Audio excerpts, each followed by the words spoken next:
यीशु मसीह की प्रेजेंस में पहला शमूएल 30 उसकी 6 आयत को मैं पढ़ूंगा स्क्रीन के ऊपर। नीति वचन 26 उसकी 27 आयत को आप नोट करेंगे। प्रेरितों के काम 12 उसकी 1 से लेके 8 आयत तक, इसको भी स्क्रीन के ऊपर हम पढ़ेंगे। एक बार एक व्यक्ति ने, कुछ लोगों से नफरत करता था वो, और उसने आग लगाने के लिए उनके घरों को, क्योंकि वो जंगल के करीब था, तो उसने हवा देखी कि हवा इधर को है और सभी विरोधियों के घर इधर को हैं, तो उसने आग लगा दी जंगल में। और वो जगह जगह आग लगाता गया और आगे बढ़ता गया। जब जंगल में आग लग गई, उसे मालूम हो गया कि अब आग लग गई है, मुझे और आग लगाने की जरूरत नहीं। अगर मैं और आग लगाऊंगा तो खुद जल सकता हूं। तो वो चुप करके बैठ गया और देखने लगा। जब किसी ने पूछा तो अब आग क्यों नहीं लगा रहा, क्योंकि उसे मालूम था अब वो आग लगा चुका है और अब आग अपने आप फैलती जाएगी। जैसे जैसे हवा इधर को है तो आग लगती जाएगी। लेकिन नीति वचन 26 उसकी 27 आयत में लिखा, जो गड्ढा खोदे वही उसमें गिरेगा, जो पत्थर लुढ़काए वो लुढ़क कर उसी पर लुढ़क आएगा। उसे यह मालूम नहीं था कि उसने हवा देखकर आग तो लगा दी है, लेकिन हवाओं के ऊपर जो कंट्रोल है वो हमारा परमेश्वर रखता है। अब मैं आपको परमेश्वर का एक दास होने के नाते बोल रहा हूं, जब आग लग चुकी होगी हवा का रुख चेंज हो जाएगा। क्योंकि अगर आप लोग लड़ने वाले नहीं हैं हथियारों से, इसका मतलब ये नहीं है कि तुम्हारा परमेश्वर लड़ने वाला नहीं है। अगर तुम लोग बदला लेने वाले नहीं हो, इसका मतलब यह नहीं है कि तुम्हारा परमेश्वर जो है वो बदला लेने वाला नहीं है। क्रिश्चियन लोगों को हुक्म है कि जस्ट खड़े रहो। आप लड़ते नहीं, इसका मतलब यह नहीं है कि आपका परमेश्वर चुप बैठा है। जिस हवा को देखकर आपको जलाने की कोशिश की गई है, मैं आपको प्रोफेटिकली परमेश्वर का दास होने के नाते बता रहा हूं, वो हवा दूसरी तरफ बहेगी और आप बचाए जाएंगे। आमीन ऊंचे वाला होगा तो ये आपके परिवार के लिए होगा। क्योंकि अगर आप लड़ने वाले नहीं हैं, इसका मतलब ये नहीं है कि आपका परमेश्वर लड़ने वाला नहीं है। हालेलुया। मसीही संदेश को, क्रिश्चियनिटी को दबाने की कोशिश अब से नहीं, 2000 साल से होती आ रही है और आज तक कामयाब नहीं हुई। इस सच्चाई को करप्ट करने की कोशिश की गई, इसको खराब करने की कोशिश की गई, इसको दबाने की कोशिश की गई, लेकिन ये कभी दबी नहीं। इसका कारण यह है क्रिश्चियन लोग लड़ते नहीं, वो अपने खुदा पर भरोसा रखते हैं और उनका खुदा उनको कभी निराश नहीं करता, वो उनको कभी छोड़ता नहीं, कभी त्यागता नहीं। आमीन। लोगों को लगता है कि क्रिश्चियनिटी एक धर्म है। बाइबल कहती है कि एक भी जगह पर ईसाई धर्म का जिक्र तक, शब्द तक बाइबल में नहीं है। क्रिश्चियनिटी एक धर्म नहीं, ये एक सच्चाई है, एक धार्मिकता है, ये परमेश्वर के साथ संबंध है। इसे कोई शैतान की ताकत ना रोक पाई थी, ना है, ना कभी रोक पाएगी।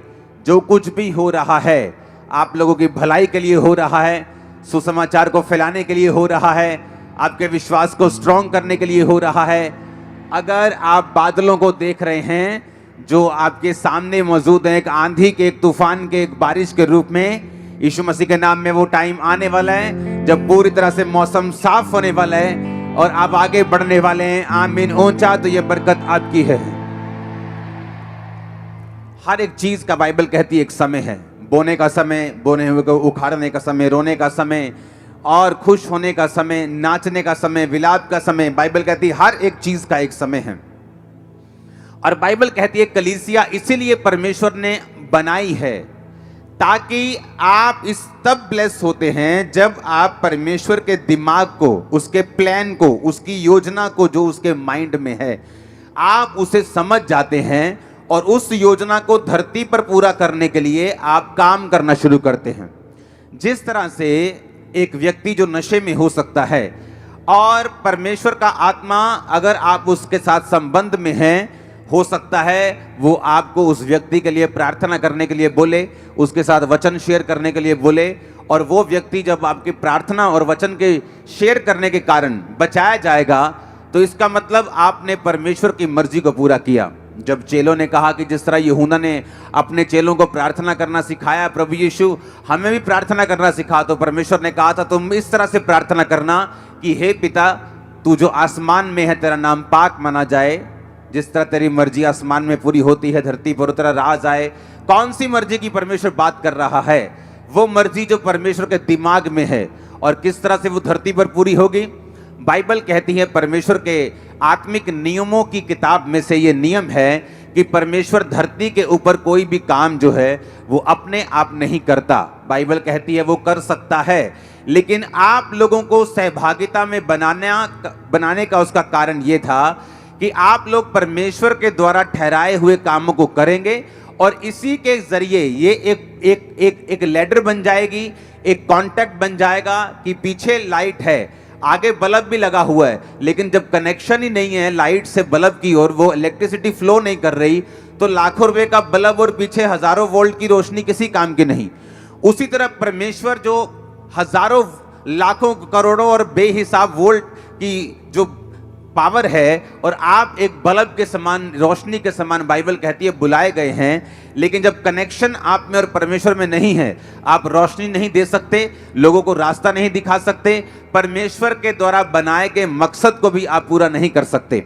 बाइबल कहती है जब परमेश्वर आपको बुलाता है तो उसका एक मकसद है आपकी लाइफ के लिए।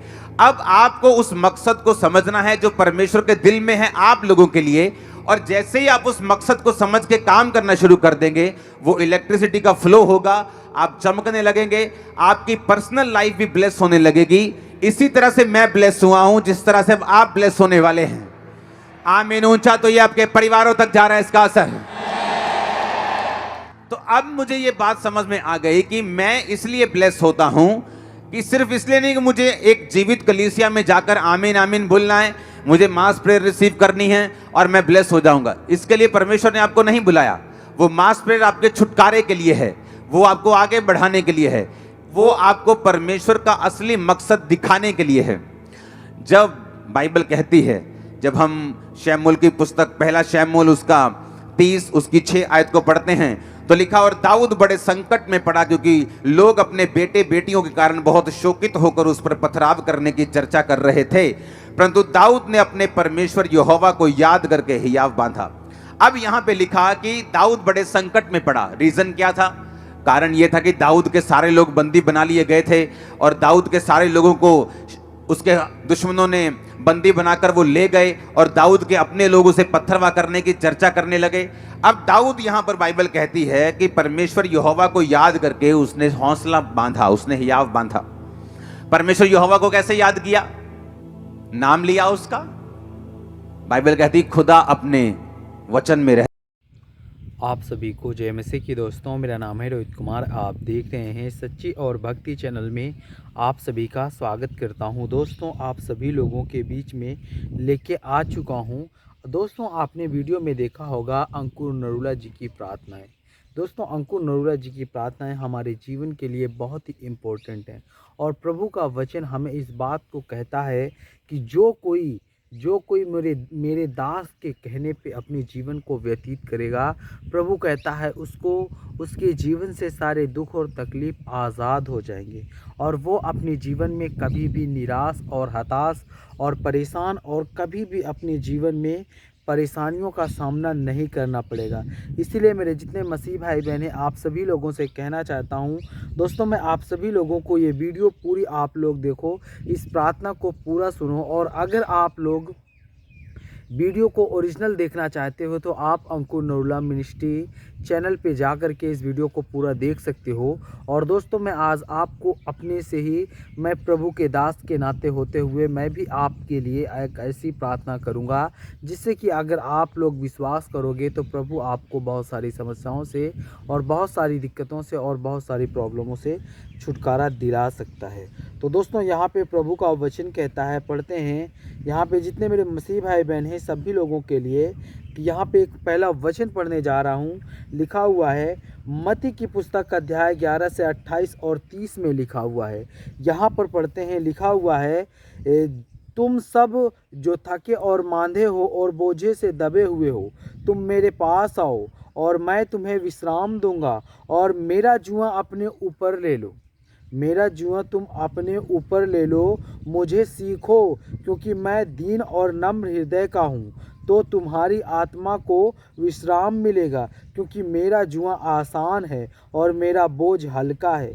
और यहाँ पे प्रभु का वचन कहता है कि जितने भी थके हुए और मांदे हुए लोगों, वो परमेश्वर कहता है कि तुम मेरे पास आओ, मैं तुम्हें विश्राम दूंगा, मैं तुम्हें बहुत सारी समस्याओं से छुटकारा दिलाऊंगा और मैं तुम्हें बहुत सारी प्रॉब्लमों से दूर करूंगा। और प्रभु का वचन कहता है कि विश्वास रखो, और परमेश्वर कहता है कि अपने ऊपर, यानी कि मेरा जुआ, यानी परमेश्वर कहता है कि तुम मेरा जुआ अपने ऊपर ले लो और मुझे सीखो, क्योंकि मैं दीन और नम्र हूँ। परमेश्वर जो है वो दीन और नम्र है, और परमेश्वर कहता है कि तो तुम्हारी आत्मा को विश्राम मिलेगा, क्योंकि मेरा जुआ आसान है। यानी कि परमेश्वर कहता है क्योंकि आपके जीवन में क्या मिलेगा, आपको विश्राम मिलेगा। और परमेश्वर कहता है क्योंकि आपका जो जुआ है वो क्या है, वो आपका जुआ आसान है, हल्का है, वो हमारे जीवन का हम उस बोझ को उठा सकते हैं। और दोस्तों दूसरे वचन की ओर चलते हैं। यहाँ पे लिखा हुआ है 2 से 2 में पढ़ते हैं।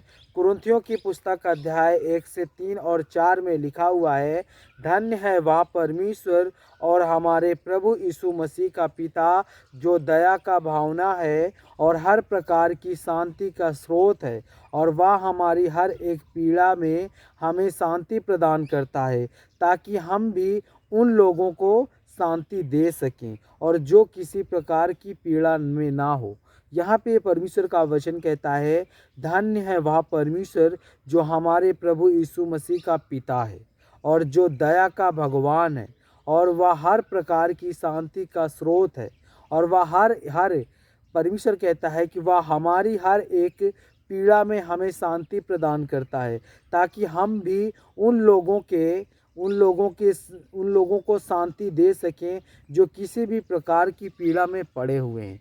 मेरे प्रियो, यहाँ पे प्रभु का वचन कहता है आप लोगों को प्रभु के वचन पर विश्वास करना और परमेश्वर के बताए हुए मार्ग पे चलना बहुत ज़रूरी है, क्योंकि प्रभु का वचन यहाँ पे कहता है, भजन संहिता अध्याय जहाँ पे लिखा हुआ है 34 से 13 में पढ़ते हैं, जो धर्मी पुकारते हैं तो प्रभु सुनता है और उनके सारे संकटों से उन्हें छुटकारा देता है।